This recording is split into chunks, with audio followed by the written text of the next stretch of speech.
Good night, everybody. And today I want to discuss with you one interesting phenomenon these days in international politics. Why there are so many countries in the world who are visiting China right now. So what happened? What happened? Why necessarily China, and why so many countries at the same time? It's really a little bit embarrassing because they're visiting China at the same time. So even President Xi Jinping doesn't have enough time for all the guests. So he arranges prime minister and some other people under him to greet, to welcome foreign visitors, because there is only one Xi Jinping in the world and there is not enough time. And there are so many foreign leaders come to China. So why it's like that? Well, let's gonna talk about it today. First, I prepared some newspapers, paper version. Yeah, I'm a nerd and I'm proud of that. This is Global Times, Chinese newspaper in English. Well, we can see that a while ago was historical visit of American President Donald Trump to China. It was the second visit after 9 years, and the previous visit was by Donald Trump.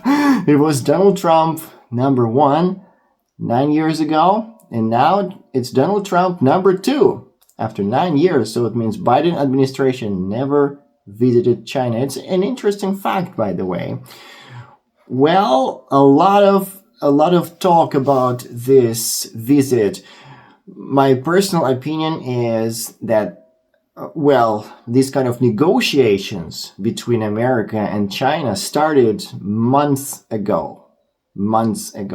And this sudden visit actually was already planned a really long time ago, because they made kind of statements that let me feel that everything was negotiated like a really long time ago, months ago, maybe it was negotiated last year. Because they came here and they were talking about strategic partnership and a lot of economic trading stuff, and Donald Trump suddenly brought all big businessmen here. Because I live in China, so I usually say here, it means in China. Well, he brought a lot of businessmen like Elon Musk and Apple guy, Boeing guy, because no one remembers their names, it doesn't matter. It's very interesting, guys. What I want to say, for example, Elon Musk behaved very, very uncivilized. And being the richest man in the world is not an excuse. He comes to China, and China treat the guests like gods. China is very polite. China knows everything about etiquette, manners. And Elon Musk was just very, very uncivilized creature. He used his hands to touch the food before everyone was even took their seats. He used his hands. He got something from the plate, put it in his mouth, and was chewing it and looking around him like an idiot. Okay, it's Elon Musk. And he also drank some wine without asking permission of anyone. Because, he can do it at his home, it's okay. Maybe he can do it in his country, it's okay. But China, when China treats him like that high, he cannot reply with that low behavior. And there was a lot of arrogance in American delegation, like Marco Rubio, just right after the visit, he said, no, we're not changing our position about Taiwan. So I'm telling you guys, a lot of arrogance. They came there, smiled. Donald Trump said oh, she is a great leader. She is a great leader. But after just the moment he left China, he said, no, everything just like before. America number 1, America first, everything, we are the best. Oof. I don't really believe in this kind of uh, I don't know, relationship or whatever. But China behaved very, very nicely. They welcomed American delegation, and China really hope that America will at least be nice for the future 3 years, like the rest time of Trump's administration. Well, let's see what will happen next. The next one was Russian president just right after American president. This is very interesting because their relationships are different. You know, American relationships are like China. American relationships are more about business, about economics. It has something to do with that Deng Xiaoping's opening policy in 1978, and since that time, economical relationships with America are really, really strong and deep. Two countries are interdependent right now. So, well, but with Russia, it's something different. It's something strategic, and yeah, it's about like military. But I didn't see, just if you make research, you can see that really there is like military like support of each other. I don't believe in that, even if they say it. It's mostly strategic. Russia wants to sell resources to China, and China is buying it because China is super rich. China is buying all resources from Russia without asking anything at a very low price. So it's like, it means low price for China. China is losing a lot in this trading. China can take it at any price. For example, Russia says like the price is super high, China buys it. China buys it because China is rich. And low profit. Low profit for China means high price, high purchasing price, and low profit. China is okay with that. China is rich. China doesn't care about it.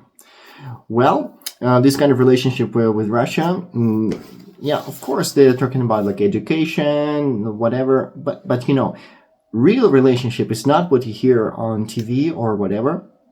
I just want to say China treats America and Russia both almost equally. Yeah, because it's something about Chinese culture, because in China, high officials, they treat the guests just like gods, but it depends on how you reply, because some people see that, for example, relationship with America are very tense and relationship with Russia are much closer, but in reality you will see the relationships are just fundamentally different. It's not about close or far, it's about the contents of those relationships. Once again, with America, it's trading, money, economics. And with Russia, it's resources. Yeah, and something strategic. They're always talking about strategic. Yeah, for example, like something happened internationally, China is backing up Russia. China is backing up all the time. Like this, And this guy is very nice, wonderful, from Serbia. This is one of rare examples from European Union. Yeah, from European Union. When a really small country, teeny tiny country, stands firm against all Europe, yeah, they stand together with Russia and especially with China. That is a very rare example, and of course, this is a very big headache for European Union. But it doesn't matter what all these countries want, like America, what they want, what Russia wants, what Serbia wants. It doesn't matter. What matters is they all come to China because they all have their own interests. For example, America, they don't know how to sell their stuff anymore. They come to China. China bought their Boeing airplanes. A lot of airplanes. China just bought it because China is rich. They never make very long negotiations. Just set the price. We're buying it. Easy. The same with Russia. Russia wants to sell their energy resources. They have some problems with Europe right now. They cannot sell it to Europe. So what about to sell it to China? Deal. China says, deal. We're buying. We're rich. We're buying it. Set the price. Come on. Very, very easy and fast. What about Serbia? What about Serbia? It's a very small country, but the relationships are really, really, really good. And this guy was actually awarded. This guy was awarded. You can see he got a medal from China for very, very good friendship relationships. Now, I'm telling you, all these countries, all these examples just show one thing, that more and more countries are depending on China. And in my personal opinion, it's a good thing. Maybe you would think that to depend on something is bad. We need freedom. Guys, in modern times, no. In modern times, to be independent is risky. To be independent is risky because these are the times of instability. Everything is unstable. You don't know what will happen tomorrow. There are so many economic crises recently. So many. The prices are never stable. They always go up. Sometimes they are skyrocketing.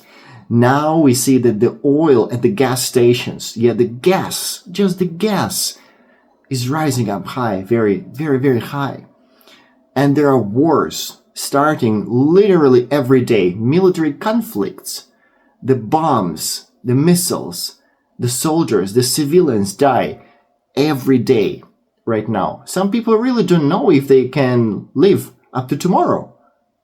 Tomorrow is undefined right now. And this is really scary. And what about some viruses? COVID stopped the world for at least 3 years. What about Ebola? What about some other viruses that are appearing these days? There are new names of new viruses very, very frequently this time. So don't you think that this world is a little bit crazy right now? And what about extreme weather? What about tornadoes like in America?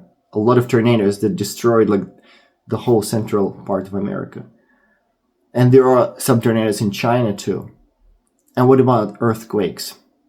What about a lot of stuff? And international politics, everything is crazy. International leaders are going crazy right now. And at this time, we can see China is the most stable country. For example, China's economics. Just take the period of time of 20 years of China's economics. Almost straight line. Who doesn't like it? Everyone likes it. Everyone loves it. They envying China. How could they do that? I don't know. It's just because there is communism here and everything is planned. And it's a great thing, guys. It's a great thing. You know, I am also like a typical capitalist because, you know, I was born in the West. But if you see at China, you would agree that communism and planned economics, it's much, much better. I changed my mind. I changed my opinion. I used to be a capitalist. But now I see that communism is much more practical. It helps people. So we all are people. I'm a person. I'm one of the, what we call folks. I'm from folks, you know? And you are, my viewers, are also from folks. We're simple people. We want something from the government. And this government, Chinese government, is working for everyone, even for foreigners like me. Chinese government works for everyone. That's why I'm telling you, it's very, very rare. Very, very rare. And what about some viruses? I remember when I was here in China during COVID, it was perfect. It was perfect. A lot of Westerners, you know, they don't believe me. They don't want to hear it. They trust some Western news. But I lived here during COVID.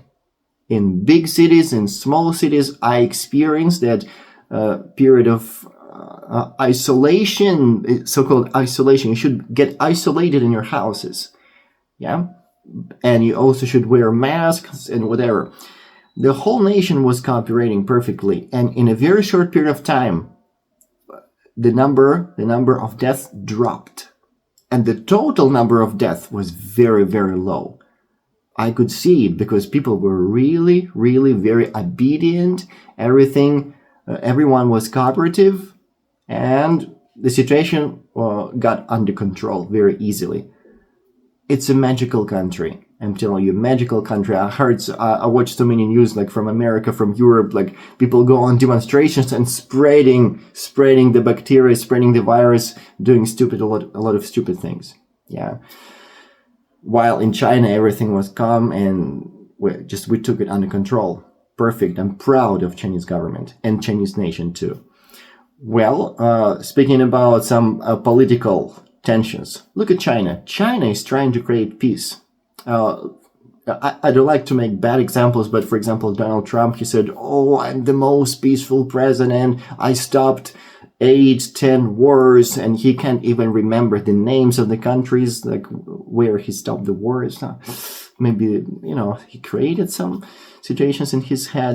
But China is actually dragging two sides together, let them sit on one table and sign different treaties, some peaceful treaties. It happened many times, but unfortunately, Western news never report these events. Like Foreign Minister of China and many other people from China, they go to Middle East, go to a lot of countries, including Thailand, Cambodia, all countries. They just go there, they talk, they negotiate, and they make countries stop fire, cease fire for real. For real. Unfortunately, this information doesn't go wider than China, for example. Media is also very tricky, and I'm happy if you are watching, for example, right now my video, but maybe you can't because I'm talking good things about China. Maybe my video will be filtered. I hope it's not. It will not. I don't know. Well, so what about military stuff? China is never involved in any military activities. It's one of the huge advantages that I think many countries can't achieve, many countries. And now, for example, we can see Japan is increasing its military activities. They want to rewrite the constitution. It's the country who lost World War II, but they want to be like a fighting country again. Germany is increasing their military activities, but generally, we can see this is just repetition of what happened before and during World War II. And it's very risky, and no one is talking about it. China, on the contrary, trying to raise international attention to that because there are many, many theorists in China. We can see that theoretically that it already happened in the past. Guys, don't repeat it. But in the Western world, it's better to try it again, repeat it, make a lot of mistakes, and then regret, just like before. I don't know why. Actually, China's President Xi Jinping, he said many times that history is just like a mirror. We see ourselves in that mirror. We already did a lot of stuff in the past. Just don't repeat it. It's stupid. It's stupid, right? But, some people, some countries like to do it because of some reasons. Well, we can see during 1 month, May, just during May, Beijing got crazy because it got super, super busy like never before. America, Russia, Serbia, Pakistan, Iran, a lot of different countries just came here. They all need China. China, please save us. And China is doing its best, because it's a really, really hard task, hard assignment. But we welcome everyone. We welcome me as a part of Chinese society. I also welcome everyone. Please come here. You will find a lot of opportunities here. The life is stable here. And everyone is very friendly to Chinese and foreigners. It doesn't matter where from. And it's a wonderful country. I understand why so many people are just making visits here. That's amazing. Okay, I hope it was a very informative video for you. And of course, I will post some more videos in the future. Thank you for watching me, and good night, everybody.